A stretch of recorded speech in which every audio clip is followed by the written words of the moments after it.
Good morning. ఈ ఉదయకాలము డైరెక్ట్గా మీ ఇంట్లో మీ సెల్ ఫోన్లోకి ఇలా దేవుని వాక్యంతో రావడం నాకు చాలా సంతోషంగా ఉంది. డైలీ బ్రెడ్ విత్ పాస్టర్ యోజనకి స్వాగతము.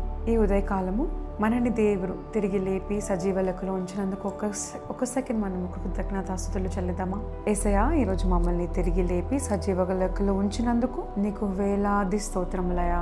Thank you lord.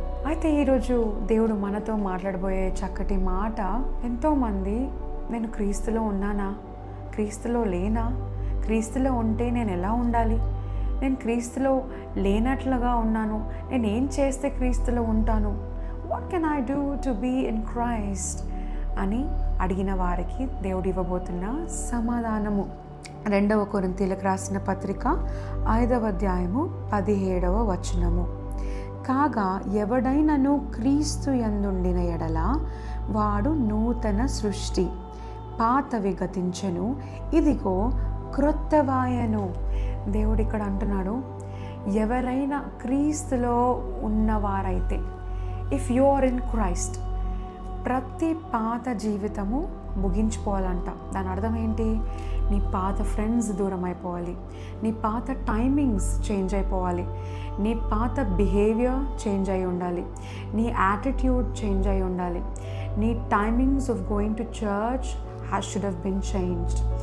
నీ ఫ్యామిలీ, ఎలాంటి వారితో సహవాసం చేస్తున్నావు, ఎలాంటి వారితో నువ్వు తిరుగుతున్నావు, ఎక్కడెక్కడ తిరుగుతున్నావు, ఎలాంటి స్థలాల్లో నువ్వు కనబడుతున్నావు, ఎలాంటి పనులు చేస్తూ ఉన్నావు, నువ్వు ఇన్ని సంవత్సరాలు దేవుణ్ణి ఎరగక ముందు ఏమేమైతే చేశావో అవన్నీ గతించిపోవాలంట. సో ఇంకా ఈరోజు నీ జీవితంలో పాత నువ్వు కనబడుతున్నావా? అదే టైంకి లేస్తున్నావా? నువ్వు దేవుడిని ఎరగక ముందు ఏ టైంకి అయితే లేచావో అదే టైంకి లేస్తున్నావా? దేవుడికి ఎరగక ముందు నువ్వు ఎవరితో అయితే సహవాసం చేసావో అలాంటి వారితోనే సహవాసం చేస్తున్నావా? దేవుని ఎరగక ముందు నువ్వు ఎలాంటి పనులు అయితే చేసావో, ఎలాంటి యాటిట్యూడ్ అయితే నీకుందో, ఎలాంటి పొగరు, ఎలాంటి బలహీనత, ఎలాంటి అడిక్షన్స్, ఎలాంటి చెడు అలవాట్లు, చెడు మాటలు, బూతులు, మానసిక ఒత్తిడి, ఇలాంటివన్నీ ఏ విధమైన పనులైతే నువ్వు దేవుని ఎరగక ముందు చేసావో ఇప్పుడు కూడా నువ్వు అవే చేస్తున్నట్లయితే దేవుని ఎరిగిన తర్వాత నువ్వు కేవలం నామకార్థ క్రైస్తవుడివి మాత్రమే అంట. క్రీస్తులో నువ్వు లేనటువంటి వాడవంట. కాగా ఎవడైనను క్రీస్తునందు ఉండిన ఎడల వాడు నూతన సృష్టి, పాతవి గతించెను, ఇదిగో క్రొత్తవాయను.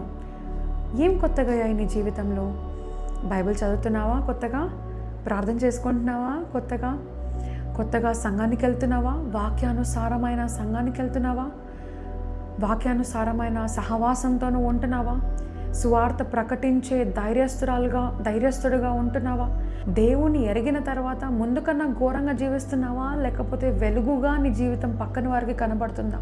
పక్కన వారు నీ జీవితాన్ని చూసి, అరే ఏంట్రా, ఎలా ఉండేవాడివి, ఎలా అయిపోయావు, ఏంటి ఇంత కామ్గా అయిపోయావు, ఇంత కోపం ఉండేది నీకు, ముక్కు మీద ఉండేది కోపం, ఏంటి ఇంత శాంతత నీకు కనబడుతుంది, ఏంటి ఎంతగా సక్సెస్ఫుల్ అవుతున్నావు, ఏంటి ఇంత ఫోకస్ వచ్చింది నీకు అని కొత్త బిహేవియర్ నీలో చూసి పక్కన వారు గుర్తిస్తున్నారా? ఇలా గుర్తించట్లేదంటే నువ్వు క్రీస్తులో లేనట్టే. గుర్తిస్తున్నారా? గుడ్ న్యూస్, క్రీస్తులో నువ్వు ఉన్నావు. క్రీస్తులో ఉన్నవారు, ఆయన పోలికలో నడిచేవారు, ఆయన చిత్తాన్ని నెరవేరుస్తున్నటువంటి వారు మీరు. మనందరము కొత్త యాటిట్యూడ్, కొత్త బిహేవియర్, కొత్త టైమింగ్, కొత్త అలవాట్లు, యేసు ప్రభు వారికి నచ్చే అలవాట్లు. ఏదైనా సిచ్యువేషన్ ఉందనుకో, యేసు ప్రభు వారు ఈ సిచ్యువేషన్లో ఉంటే ఎలా ప్రవర్తిస్తుండేవారు? నీ బట్టల మేనరిజం చేంజ్ అయిందా? అదే బట్టలు వేసుకుంటున్నావా? మోడెస్ట్గా బిహేవ్ చేస్తున్నావా? అదే బాయ్స్, అదే బ్యాడ్ గాసిప్, అదే ఇంటి పక్కన వారి గురించి చెడ్డగా మాట్లాడుకోవడం, అదే కోపము, అదే మోసగించే పని, అదే స్పెండింగ్ బిహేవియర్, అవే ఉన్నాయా? కొత్తగా మారాయా? వాక్యానుసారంగా జీవిస్తున్నామా? ఈరోజు దేవుడు మనల్ని ప్రశ్నిస్తున్నాడు, నువ్వు క్రీస్తులో ఉన్నావా లేదా నామకార్థ క్రైస్తవుడుగా ఉన్నావా? నామకార్థ క్రైస్తవుడుగా దేవుడు మనల్ని ఉంచటానికి రక్షించలేదు, క్రీస్తు పోలికలో నడవటానికి, క్రీస్తులో ఉండటానికి. ఆయనని చూసినప్పుడు నువ్వు కనపడాలి, నిన్ను చూసినప్పుడు యేసు ప్రభువారు కనపడాలి. నీకు నువ్వు నేను మారాను, నేను మారిపోయాను, నేను కొత్తగా అయ్యాను అని అనుకోవటం కాదు. పక్కన ఉన్నవారు నీలో రుచి చూస్తున్నారా? నీలో నూతన మార్పు చూస్తున్నారా? అది చూసి పక్కన వారు కూడా ఆశీర్వదింపబడుతున్నారా అనేది ఈరోజు మీకు ప్రశ్న.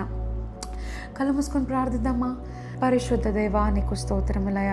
నీ పిల్లలు ఈరోజు వాక్యం వింటున్న నీ బిడ్డలు క్రీస్తులో ఉన్నారా లేదా అని ఈరోజు వారు ప్రశ్నించుకొనుచుండగా అయా క్రీస్తులో లేనందరి వారందరికీ మీరు సహాయపడి పునరుద్ధాన శక్తిని మీరు కలుగజేసి నూతనమైన జీవితము, జీవిత విధానము, జీవిత ఆలోచన వారికి కలుగజేయండి అయ్యా. నీలో ఉండుటకు, నీలో ఉండే పనులు వాళ్ళు చేయుటకు, సంఘానికి వెళ్ళుటకు, సంఘాన్ని సేవించుటకు, సంఘంలో నీ క్రియలు జరిగించుకొనుటకు, కొత్త సహవాసం వాళ్ళు ఏర్పాటు చేసుకొనుటకు, వాక్యం చదవటానికి వాళ్ళు సమయం తీసుకొనుటకు, ప్రార్థన చేయడానికి, నీ వాక్యం వినడానికి, నీలో ఎదగటానికి వారికి సహాయం చేయమని అయ్యా ఈ ప్రార్థన మీరు ఆలకించి గొప్ప సాక్ష్యాలుగా నీ బిడ్డల ఎదుట మీరు కనపరచుకోమని నజరేయుడైన యేసు నామమున ప్రార్థిస్తున్నాము తండ్రి. ఆమెన్. ఈరోజు విన్న వాక్యము మీరు బలపరచబడినట్లయితే కామెంట్ రూపంలో మాకు తెలియచేయండి. మీ ప్రేయర్ రిక్వెస్ట్ ఏమైనా ఉంటే మాకు కామెంట్ రూపంలో తెలియచేయండి. ఈ వాక్యం అవసరం అన్న వారికి మీరు షేర్ చేయండి. దేవుడు మిమ్మల్ని బహుగా దీవించునుగాక. రేపు మరొక కొత్త అంశముతో, కొత్త వాగ్దానముతో డైలీ బ్రెడ్లో మమ్మల్ని కలుస్తాను. అంతవరకు సెలవు. God bless you.